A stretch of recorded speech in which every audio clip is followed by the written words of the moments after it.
Salut à toi, moi c'est Viviana, bienvenue sur ma chaîne dédiée au minimalisme et action. Aujourd'hui, j'aimerais te parler de minimalisme numérique ou minimalisme digital.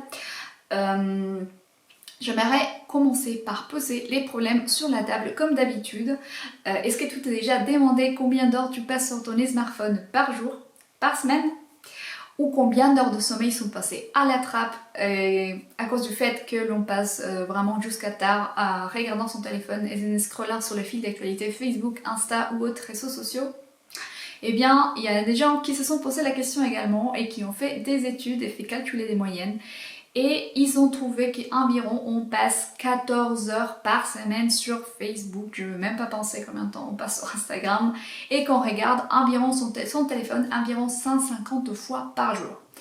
Et c'est là la mauvaise nouvelle, c'est que tout cela peut produire en fait ces genres de comportements de regarder tout le temps son téléphone, ça produit de l'anxiété, ça produit du stress, ça peut produire des hallucinations visuelles, parfois sonores. Est-ce que ça t'est jamais arrivé?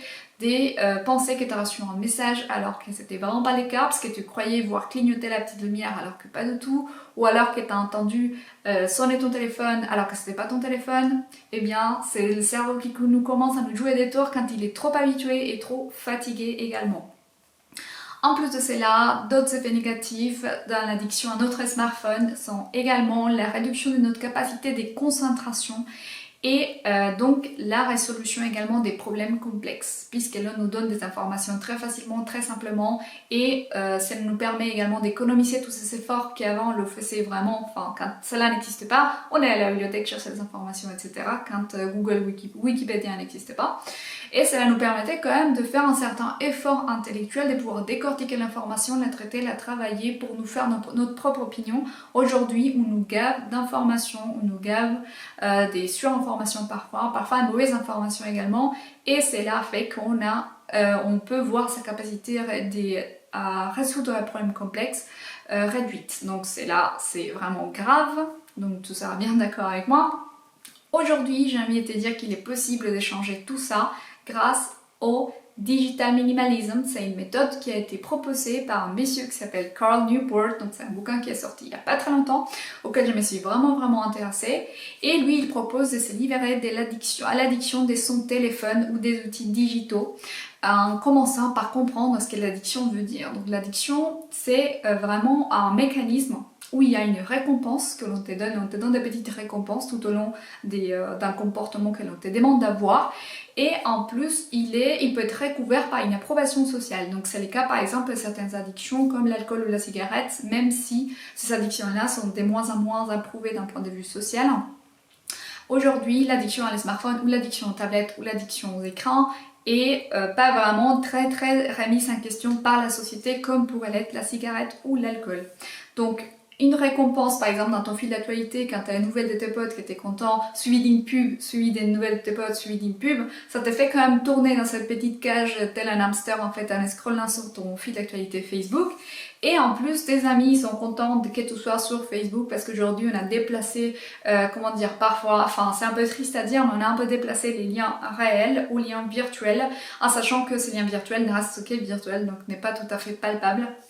Et donc cette approbation sociale plus cette récompense-là ferait qu'aujourd'hui on génère des comportements d'addiction face aux écrans et face aux devices au téléphone portable. Donc aujourd'hui, j'ai décortiqué un petit peu pour toi donc cette méthode et je voudrais te donner différentes étapes pour pouvoir mener à bien un jeûne numérique des 30 jours. Attention, il ne s'agit pas, avant que tu abandonnes cette vidéo en croyant que je vais te dire d'arrêter d'être sur ton téléphone pendant 30 jours, il ne s'agit pas d'arrêter complètement tout pendant 30 jours. Il s'agit vraiment de cadrer, de doser une réduction du temps passé sur les écrans pendant 30 jours et je vais te dire comment. Mais avant de faire cela, je t'invite à, si ce n'est pas déjà fait, à liker donc cette vidéo si tu aimes bien tout ce qui est contenu minimaliste et tout ce qui tourne autour du minimalisme, à t'abonner à ma chaîne si ce n'est pas déjà fait. Cela va également pouvoir te permettre d'avoir accès très rapidement aux différentes vidéos et aux différents conseils que je te donne pour te mettre sur la voie du minimalisme.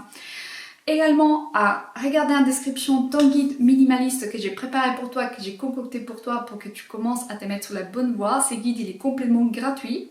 Mais en plus de ça, je suis en train de préparer un programme minimaliste qui va te permettre vraiment de travailler en profondeur sur ces aspects-là il est en train de se préparer, il va bientôt sortir tout chaud, tout frais pour que tu puisses également te mettre sur cette voie-là. Alors, donc, parmi les différentes étapes que ces messieurs nous proposent, donc Clark Newport, il nous dit tout d'abord cleaner votre téléphone des applications qui ne sont pas nécessaires. Et donc pour cela, tu peux te poser la question combien d'applications tu utilises vraiment dans la semaine? Est-ce que j'utilise tout ce que j'ai dans mon téléphone ou absolument pas? Si ce n'est pas le cas, donc je t'invite à désinstaller ce que tu n'utilises pas. De toute façon, tu te dis oui, je les installe, je vais tout perdre. Alors, c'est vrai pour certaines applications, mais pas pour toutes. Pour d'autres applications, tu pourras tout récupérer.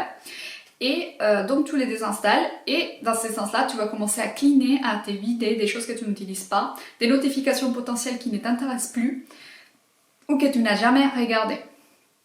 Donc clean ton téléphone des applications non nécessaires, c'est le premier conseil qu'il nous donne. Ensuite, prends la décision ferme de t'éloigner pendant 30 jours de toute activité numérique non essentielle.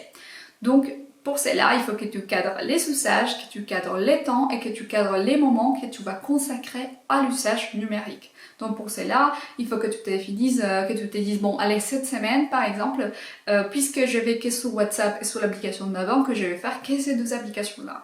Comme ça, tu es déjà en train de réduire en fait, les potentialités en fait d'addiction à ton smartphone et de mettre vraiment ton smartphone à ton service et pas ton temps au service de ton smartphone. Donc par exemple, pour te donner un exemple pour moi, je me suis donné tous les dimanches comme les jours zéro numérique. Donc je ne suis pas joignable, pas WhatsApp, pas Facebook, je touche vraiment pas mon smartphone et je vais me dédier à des activités qui me permettent de me remettre en contact avec les réels. Par exemple l'écriture, la danse ou aller voir des amis, etc. Ces temps récupérés, donc par là justement, les temps récupérés, remets-le dans les activités qui peuvent t'apporter de la valeur. Tu vas récupérer beaucoup de temps. Par exemple, tout à l'heure je te disais, on passe en moyenne 14 heures par semaine à regarder Facebook. Ces 14 heures, tu peux bien les mettre quelque part ailleurs en faisant des activités qui t'aiment, donc mets vraiment ces temps-là dans des choses qui te rapportent de la valeur ou qui te rapprochent de toi. Et donc là-dessus, il insiste vraiment parce que il se dit, avec les smartphones, avec tous les outils digitaux que l'on a, on vit beaucoup à l'extérieur de nous-mêmes. On a vraiment, on a désappris à vivre à l'intérieur de nous-mêmes. Donc il faut réapprendre à vivre à l'intérieur de nous-mêmes et pour cela, il conseille la méditation. Donc si tu peux pratiquer un petit peu de méditation pendant ces 5-10 minutes que tu aurais pu passer à scroller sur Facebook ou autres réseaux sociaux, cela va te permettre de te reconnecter avec toi-même au lieu de donner tout ton temps et toute ton énergie à l'extérieur de toi-même. Et il nous met en garde également, il nous dit attention, pendant les 2 premières semaines, comme n'importe quelle addiction, ça va être le sévrage. Et donc ça va être difficile et tu vas hésiter à prendre ton téléphone, mais tu vas te dire que tu vas gagner du temps et que tout ce temps-là, tu vas pouvoir l'investir en toi. La semaine d'après, donc après ces deux premières semaines passées, la 3e semaine, c'est la perte progressive de l'addiction. Donc on va plus ressentir ces besoins d'aller regarder notre téléphone. Et donc dans cette semaine-là, tu vas vraiment commencer à maîtriser davantage ton temps. C'est vraiment l'un des avantages les plus importants qu'il met en exergue et dont on va pouvoir bénéficier si l'on met en place donc ces conseils qu'il nous donne. Une fois ces 30 jours finis, intègre ces fonctionnements dans ta vie. Parce qu'il y en a beaucoup de gens qui disent ouais, détox numérique partiel. Si tu as fait tout cet effort-là et que tu as réussi à obtenir des résultats et surtout réussi à gagner du temps, essaye vraiment de garder cette habitude et de continuer à la cultiver et à la garder pour toi, pour réinvestir vraiment sur ton temps de vie et sur tes objectifs de vie surtout. Donc maintenant que je t'ai parlé des différents conseils que l'auteur nous donne, que je te livre tout ça, maintenant que tu le sais, eh bien je t'invite à passer à l'action. Je t'invite vraiment à l'implémenter dans ta vie, à me dire en commentaire comment ça se passe et à liker cette vidéo si ça t'a plu, à t'abonner à la chaîne également parce que ça la permet de faire vivre du contenu qui aide les gens et qui change de vie. En plus de ça, j'ai préparé pour toi ton guide minimaliste que tu trouveras dans la description de cette vidéo. Donc le guide minimaliste, il vraiment va te donner les guidelines pour pouvoir te mettre sur la voie du minimalisme. Et je suis également en train de préparer un programme minimaliste avec plein de formations à l'intérieur qui vont te permettre de te mettre sur la voie du minimalisme pour réduire donc des niveaux de consommation qui ne sont pas bénéfiques pour ta vie, pour réduire tout ce qui est négatif relative à ta santé émotionnelle, relative à ta gestion budgétaire. Il y a plusieurs aspects très intéressants abordés dans ce programme minimaliste qui va sortir sous peu et qui se trouvera également dans la description de cette vidéo. Donc je te remercie d'avoir regardé jusque là et je te dis à la prochaine.